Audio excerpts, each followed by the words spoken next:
Thank you, Madam Speaker, and I'd like to thank my Republican colleague from North Carolina for that very powerful statement. And I'm very glad that Congresswoman Woolsey was in the chamber to hear that. Congresswoman Woolsey, who has worked so hard to remind us of the terrible consequences of war. I often sit here as we debate and seethe from time to time at the statements of our Republican colleagues, but that was profoundly moving, and I thank the gentleman from North Carolina. I stand today, Madam Speaker, to talk on another issue that should unite our parties, and that is the fundamental question about whether or not the United States commitments. Today is July 12th, exactly 3 weeks before August 2nd. August 2nd is the date at which this government can no longer honor its commitments, at which it will be forced to choose between paying those soldiers that we heard so movingly described and sending out Social Security checks, running a court system, paying Social Security and Medicare. Do we honor our commitments in the United States of America? I would think that both parties would say yes to that question. The Treasury Secretary, CEOs of American corporations, economists after economists have told us, do not play around with the debt ceiling. What is this debt ceiling, by the way, that is putting into peril the question of whether we honor our commitments? The debt ceiling is a pernicious fiction. It is a fiction that was put in place by this body decades ago to try to convince the American people that we could control our debt. And since then, it has never done that. It has been raised dozens of times as this body took the spending decisions and the tax cut decisions that required borrowing.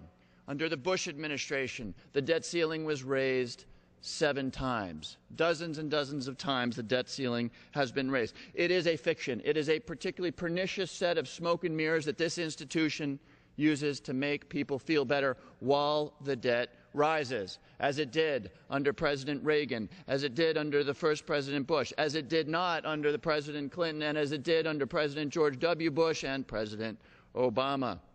So now the question is, do we honor the commitments made historically in this chamber? We raised the debt ceiling not to spend more new money to start new programs or to cut new taxes, but because we honor commitments that were made in this chamber. To cut taxes in 01 and 03, to go to war twice in the last decade, to add an expensive new drug benefit in Medicare. Look, these are all things that people supported and opposed, but we committed to do them as a body.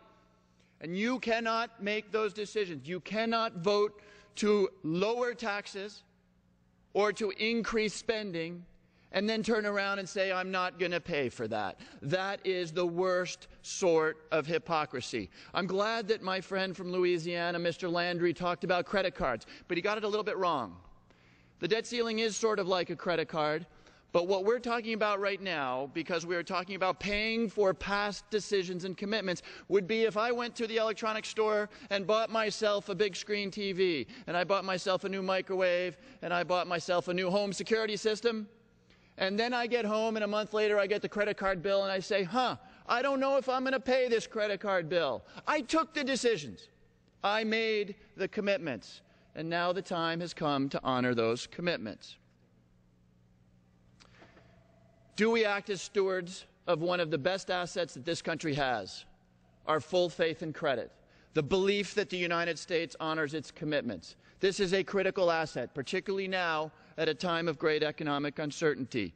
Do we act as stewards of that full faith and credit, or do we use the debt ceiling as a gun to the head to say, unless you do X, Y, and Z, unless you cut $2 trillion or $3 trillion, we won't raise the debt ceiling, which is what we are hearing from the Republican side today.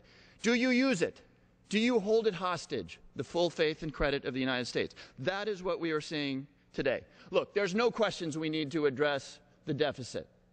We need to address the long-term sustainability of Medicare and Social Security in an equitable way. We should do that. And this president has basically put everything on the table, making some of my colleagues on the Democratic side very uncomfortable with Social Security and Medicare. But he has put them on the table because there can be no sacred cows unless you're John Boehner or a Republican, and not everything is on the table, because we won't put the immense amount of spending we do for the tax code, for advantages for oil companies, for advantages for big agriculture, for all sorts of tax breaks for corporations and others. We won't even talk about that. My friends, this comes down to the question of, do we honor our commitments? And the answer to that question must be yes. I yield back the balance of my time.